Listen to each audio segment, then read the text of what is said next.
Halo semuanya, jadi kita hari ini mau melakukan praktikum hipofisa dan induksi pemijat. Kita lagi prepare. Jadi kita lagi nunggu apa?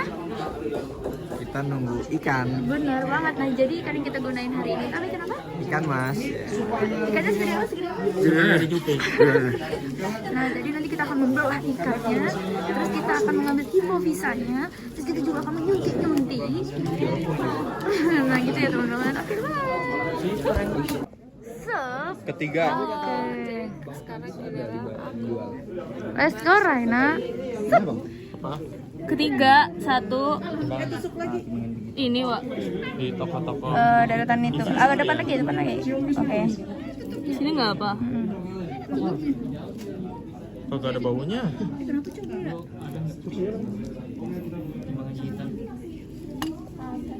Habisin dong. Ini apa namanya? Udah, lu tinggal habisin. Fotokopi yang depan Indomaret nggak ada. Ketika penyuntikan dilakukan, jangan lupa untuk mengusap bagian yang sedang disuntik, itu agar tidak mengumpul cairannya di dalam badan atau di titik tersebut. Jadi harus memperlancar si cairan tersebut.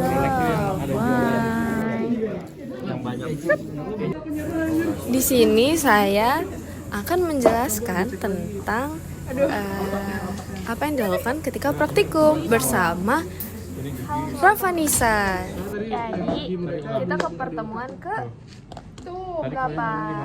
Ayo, Kita pertemuan ke tugas kalian. 9. Judulnya, materinya, Hipofisasi dan ini enggak dan induksi Di hormonal. sana tadi mereka juga dari sana benar-benar kita ada di yang kayak pertemuan warna 8 kemarin biru. udah materinya. Terus sekarang tinggal praktikumnya. Iya, dan kita hari ini pakai ikan Mas, semua ini tuh dari pakai Iya, coba. Kita Coba itu diawasin dulu yang bukan warna Jantan, putih susunya. satu lagi udah. Pakai Udah. itu, Nah, pakai pertama capit aja. kita ambil ikannya dulu, abis itu dilap-lap, abis itu kita ambil, kita hitung dulu dosisnya, abis itu diambil karena kita langsung bertiga habis giring, jadi kali 3 aja. Tusuk, selesai. Terus selanjutnya baru kita melakukan pemotongan untuk mengambil hipofisanya. Nah, caranya ikan dipotong kepalanya. Nah, lalu sisi ujung depan atas pinggirnya kita potong lagi sampai ke bagian arada lunak, baru Ini kita coba dicari yang opok-opok kotak-kotak. buat Soalnya dapetin di sini juga tadi bekas hipofisanya. kuncinya. Dan ternyata kita udah dapet. Kayaknya nyempil di testisnya dah. Tapi punya testis. kami Sudah sudah testis. pecah. Bang, itu nadanya Bisa gimana, bentuknya Bang? bulat Nada lembut dan apa nada berbagai gimana? sukses. Jadi kecil banget di bawah otak. Ibu. Dan pecah. Yang penting kita dapat. Tuh, sebenarnya ini kita bisa mendapatkan hipofisasi dari tadi. Di bawah Tapi masih ada satu layar lagi. Itu ada yang itu mereka berdua berantem terus. enggak ada waktu. Jadi sekian, dan sekarang kita mau melanjutkan Laporan. Kita cari jurnal dulu ya, teman-teman. Dadah. Layar Pode sentar, se tiver muito excitada, pode dançar pelada. Se tiver muito excitada, pode dançar pelada. Pode sentar, pode sentar. Se tiver muito excitada, pode dançar. Jadi di sini aku mau jelasin sex reversal adalah teknik untuk mengubah jenis kelamin ikan secara buatan dari jantan menjadi betina atau sebaliknya. Teknik ini sangat efektif jika dilakukan pada saat diferensiasi kelamin, yaitu ketika otak dan embrio ikan masih dalam keadaan bipotensial untuk pembentukan kelamin secara fenotip. Salah satu cara untuk melakukan seks reversal adalah dengan pemberian hormon steroid pada fase labil kelamin ikan. Pada beberapa spesies ikan Teleos gonocorostic, fisiologi kelaminnya memang mudah dimanipulasi dengan hormon steroid. Hormon steroid yang digunakan dapat berupa androgen untuk maskulinisasi atau estrogen untuk feminisasi. Selain itu, diferensiasi kelamin juga dipengaruhi oleh ekspresi gen yang menghasilkan enzim aromatase. Aromatase adalah enzim yang mengubah androgen menjadi estrogen. Aktivitas enzim aromatase yang rendah cenderung membentuk testis, sedangkan aktivitas yang tinggi akan mengarah pada pembentukan ovari.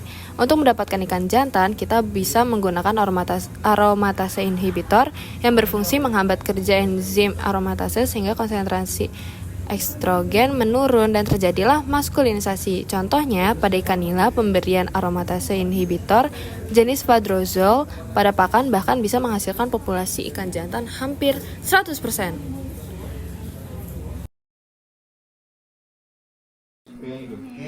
Oke guys, kita ketemu di praktikum 10 seks reversal, dan itu dia, kita akan ketemu di praktikum 10. Kita akan kembali membelah dan mengambil gonad. Let's go. Langkah-langkahnya, bedah larva ikan nila dan diambil gonadnya.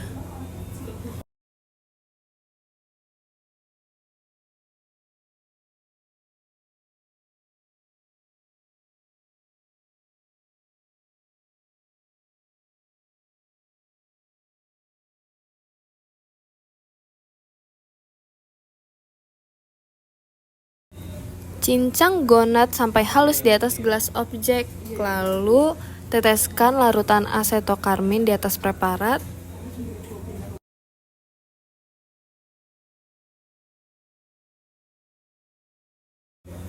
Amati preparat di bawah mikroskop. Dengan metode ini, kita bisa melihat perbedaan sel bakal sperma berupa titik-titik kecil dan sel bakal telur berbentuk bulatan besar dengan inti di tengah berwarna lebih pucat dikelilingi sitoplasma merah.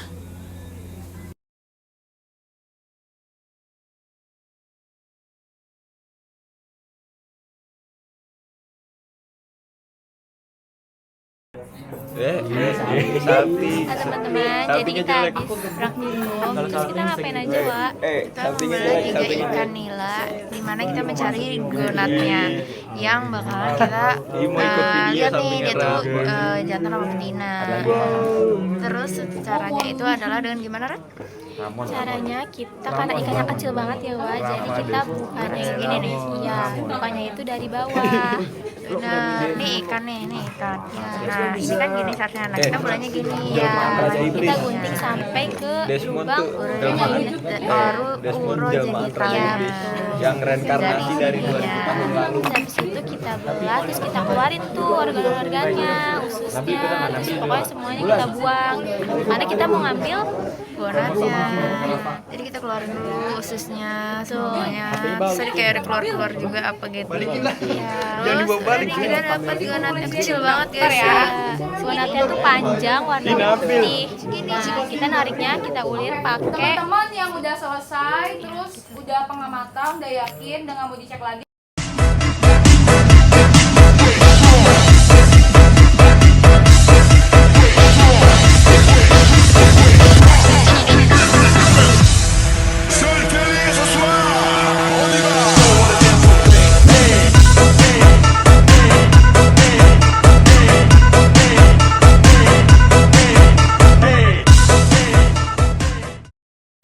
Kematangan gonad induk jantan dan betina tidak bersamaan menyebabkan ketersediaan sperma dan sel telur tidak sesuai. Oleh karena itu, diperlukan teknologi preservasi sperma untuk memastikan ketersediaan sperma tetap terjaga.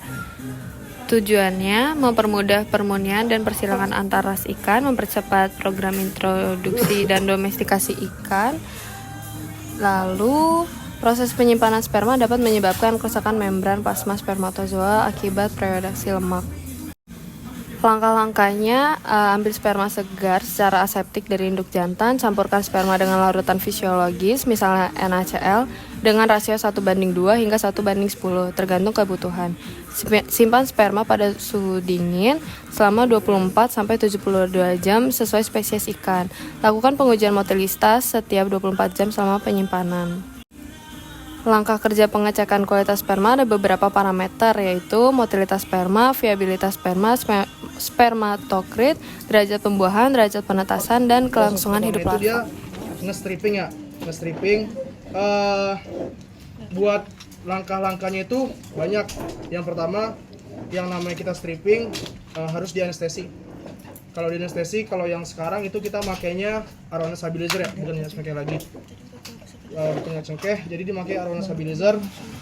Terus udah habis di anestesi. Nah, karena kan tadi yang dibilang Bimo, sperma itu akan bergerak, akan aktif kalau terkena air kan. Nah, otomatis sebelum kita melaksanakan proses stripping, itu dia harus benar-benar kering di bagian urogenitalnya sama di bagian perutnya. Dan pastiin juga tangan kita kering, nggak boleh ada air sedikit pun. Makanya tadi gue nyetrot kan buat ngelap. Terus selanjutnya supaya boleh dilap sama dia tuh, di darah nervous. Nah, dilap pakai tisu. Perlahan pastiin juga jangan sampai ada yang keluar darah. Jadi jangan sampai kecampur lah gitu sperma sama darah.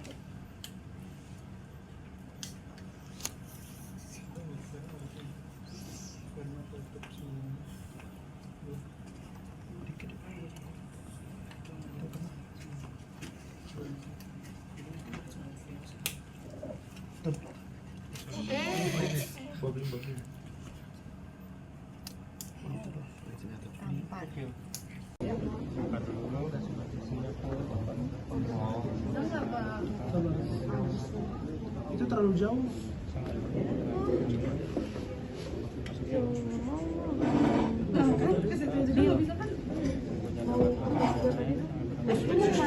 Nggak bisa dong, nggak bisa diputar lagi dong. Dulu ya gue ya. Apa dikunci deh sama dia? Ini nuanginnya. Nuanginnya dikit aja.